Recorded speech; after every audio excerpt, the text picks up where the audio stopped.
Oke, halo Bro Tim, selamat siang, Ya, halo Bro Kakak.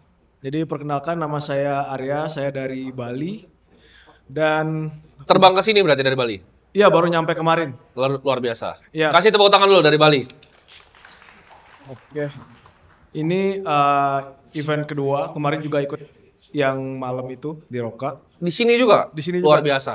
duduknya persis di sana juga. Mantap. Nah, jadi saya mau tanya karena kemarin nggak sempet. Ya, eh, Kebetulan saya udah ikutin Bro Tim dari 2020-an. 2020. Ya, Itu baru habis selesai pakai kutang tuh, Pak. ya. Ya. Saya juga sebelum itu sempet juga eh, binomo kalau Bro Tim tahu. Oh, oke. Nah, kebetulan saya masih 22 tahun dan saya adalah member Kontrarian Aceh dan saya masih kuliah di Cikarang, Ya. Presiden University. Saya mau tanya Bro Tim, karena saya banyak terkontaminasi sama boomer ya kalau bisa dibilang, emak bapak saya. Itu mereka banyak menyarankan untuk hasil profit itu dibuat bisnis real aja dah, buat beli tanah, buat kosan yang Bro Tim paling nggak suka, mungkin buat villa kan di Bali banyak tuh. Dan Ya. juga sekarang pembangunan Bandara Bali Barat itu semakin dipercepat mungkin ya kalau bisa dibilang. Itu menurut Bro Tim gimana sih? Apakah hasil profit dari kripto ini saya belikan bisnis real di tanah atau buat villa dan semacamnya atau bagaimana Bro Tim? Terima kasih. Ini menurut saya nih. Iya, Bro Tim Nah, dan Bro Kakak itu bebas. kebetulan Ray Dalio tuh kemarin baru bikin feeds di Instagram tuh tentang itu. Apa itu? Tentang real estate. Tuh, kalian baca tuh. Betapa ya kurang bagusnya lah investasi itu menurut dia. Dia keluarin tesis lah basically tentang real estate, kenapa dia nggak akan pernah beli seumur hidupnya. Oke. Ya belilah rumah pribadi gitu. Kita Ah, juga ada ya bro ya real estate, tapi real estate kita beda. Real estate kita tuh untuk dipakai sendiri. Properti itu menurut saya untuk dipakai sendiri. Karena kalau emang mau investasi pasti propertinya di Dubai bukan di Bali. Bali itu udah orang udah tahu lah semuanya. Marketnya nggak new. Belinya di Palm Jumeirah kalau sekarang properti yang lagi hype ya. Dan itu game yang sangat sulit. Karena semua orang tahu. Kenapa kita nggak main misalnya, ini Warren Buffett pernah jelasin, kenapa dia nggak main kos-kosan, nggak main rumah-rumahan. Sulit sekali. Semua orang punya edge yang sama di sana. Jadi jawabannya apakah, itu kan jenis investasi sebenarnya. Properti itu adalah jenis investasi. Apakah itu yang ideal? Mungkin ya untuk orang-orang yang berumur, karena mereka ngalamin inflasinya naik. Mereka sempat ngeliat tuh, harganya naik luar biasa. Tapi udah diperhatiin nggak? Even di Amerika, harga rumah sekarang bagaimana? Apakah naik? Rumah baru sama rumah second harga udah sama loh di US. Di Indonesia, apakah rumah naik? Kalian coba cek deh di daerah sini BSD. Naikkah harga rumah sekarang? Tanah masih naikkah? Kayak dari dulu, dari berapa tahun lalu tuh properti boom di Alam Sutra itu, ya kalau listing price beda ya sama real transaksi price ya. Transaksi price-nya 15 juta per meter kayaknya nggak ganti-ganti tuh. Udah 10 tahun kayaknya. Udah nggak kemana-mana harganya. Ya ada lah beberapa yang digoreng-goreng kompleknya. Cuma menurut saya itu bukanlah investasi yang ideal by semua means. Kenapa? Karena banyak cost-nya kan di sana. Cost untuk maintain. Running property sulit sekali loh. Terus kalau kamu emang berniat untuk bikin bisnis, bikin usaha, seperti restoran, ya sewa. Nggak perlu dibeli gitu loh asetnya. Karena bisnis yang, contoh, kamu tahu nggak kayak Hilton gitu, hotel kan? ya, Tahu Hilton Hotel? tahu tahu. Marriott tahu? Marriott tahu. Tahu nggak Hilton tuh punya berapa persen portofolionya di real estate? Nggak tahu. Ada yang bisa tebak nggak? Marriott sama Hilton tuh punya berapa real estate? Hyatt, ada yang tahu? Ada yang kerja di hotel di sini? Ada yang tahu nggak berapa properti yang mereka punya di perusahaan TBK-nya itu? Hampir nol, betul. Ini nggak ada yang tahu nih. Hampir mendekati nol. Hyatt mau beresin ke nol. 0,5 jawabannya.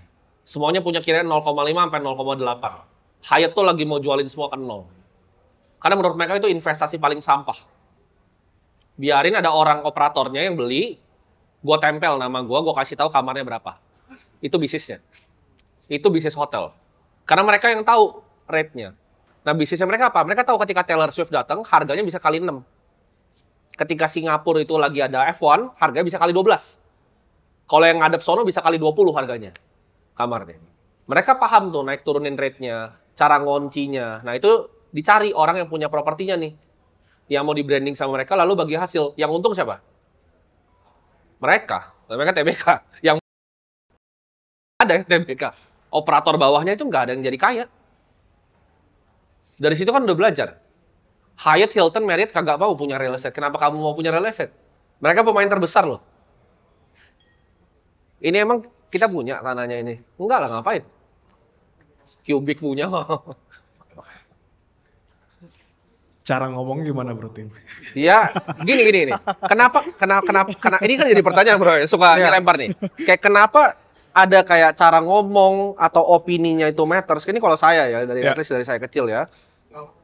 Misalnya, dibilang, oh kamu ngapain sih jualan minyak rambut? Nggak apa-apa, gue mau jualan, kenapa lu? Kenapa jadi opini yang berat gitu di kepala gitu? Karena ujung-ujungnya kamu akan hidup sendiri. Yes. Kamu akan jalanin hidup kamu sendiri. Kamu punya pilihan sendiri. Manusia itu bebas. Gitu. Manusia itu punya pilihannya masing-masing. Okay. Kamu pengen jadi apapun. Misalnya kamu tekunin nih di bidang kripto. Kamu pelajarin. Udah berapa lama belajar kripto? Dari 2017-an. Dari 2017. Ya, SMP. Kalau kamu belajar di properti lagi, kan kamu ulang lagi tuh waktu belajarnya selama kamu di kripto. Ya. Kenapa nggak kamu fokus di situ? Kamu ciptain produk di sana. Produk itu dipakai banyak orang. Kamu dapat uangnya kamu investasikan di industri yang sama lagi. Itu bisa luar biasa besar hasilnya. Fokus dicari. Jadi jawabannya kalau di split gitu loh. Oh, dari profitnya mau dibikin kos-kosan di Bali, mau dibikin ini di Bali. Gue juga sering dapat tawaran, oh bikin yuk konsorsium properti di Bali, 200 miliar. Sorry ya. Coba tawarin bro kakak gitu kan. Dia kayak, sorry ya gue beli emas aja. Tidur. Bukan beli jam bro. Itu juga nggak boleh. Cuma kan jamnya kecil, jam buat main-main lah. Jam itu cuma buat main-main. Itu hobi lah, bukan investasi. Okay. Ada investasinya dikit lah. Kalau dia lumayan serius, dia liatin chartnya tuh. Lu beli apa namanya, subscription? Iya benar. Dia beli subscription kalau jam yang ada chart ya. Watch chart, bayar dia subs. Jadi kayak itu di technical analysis sini beli. Cuma selalu benar. Selalu benar. Kemarin dibilang ini Patek lu naik bro. Naik sekarang. Dibilang dari 2,3 bakal 2,9 nih di sini resistannya. Oke. 5711 beli. Oke. Jadi jawabannya adalah ya preferensi orang masing-masing ya. Iya, preferensi orang masing-masing, cuman kamu kan masih muda. Ya. Kamu punya ambisi nggak untuk ya orang kan bilang mau jadi kaya, mau jadi sukses. Kamu harus cari industri yang bisa ke sana. Industri itu penting banget loh. Ini Charlie Munger yang bilang. Lebih mending lu itu naik kapal yang bener dibanding lu jadi orang yang paling kuat dayung. Contoh, lu industri media tradisional ya. Media konvensional. Lu kerja di perusahaan media konvensional. Itu lu kayak dayung, kapal kayu yang bocor bawahnya. Lu kayak dayung sampai mati gitu. Lu tenggelam masih. Karena industri emang udah tenggelam. Karena advertising diambil sama Meta, diambil sama Google. Dibunuh sama software. Sudah pasti nol semua gitu loh. Itu tinggal short aja semua perusahaan media yang TBK tuh short aja udah. Itu pasti 0, 0, 0, 0, dan 0. Kenapa? Karena nggak ada value-nya lagi. Oh, mereka punya IP, ada perusahaan raksasa namanya Apple, ya udah gue beli IP lu gue beli. Nol value-nya. Jadi ada beberapa industri memang yang grow-nya tuh nggak besar. Nah, kripto ini kan forefront dari uang masa depan. Paling depan. Ada beberapa industri kayak misalnya kalau tekunin AI, ya ke depannya akan semua pakai itu. Tapi harus bisa untuk ngelihat peluangnya. Kalau memang targetnya untuk menjadi orang yang kaya gitu. Karena uang kan value. Value itu akan datang di mana? Lu nggak bisa pakai cara Rockefeller dulu. Nggak bisa pakai caranya Bill Gates dulu bahkan. Udah lewat. Udah ada yang ngambil zamannya. Lu nggak bisa jadi orang kaya sekarang ini mulai dari umur lu. Jadi pengusaha batu bara tuh nggak akan bisa. Karena 2050 reserve batu bara habis di Kalimantan. Sampai mati lu nggak bisa kejar yang udah main dari tahun dulu. Grup-grup keluarga yang udah lama nggak bisa. Harus cari yang baru. Anak muda gue tahu gue nggak bisa compete. Gue nggak punya keluarga, nggak punya siapa-siapa, gue nggak bisa jadi kayak konglomerat properti bebasin lahan begini. Gue main di apa yang gue tahu dan apa yang gue bisa. Itu saran dari gue. Bro kakak mungkin ada tambahan? Ya tergantung tujuan hidup juga ya.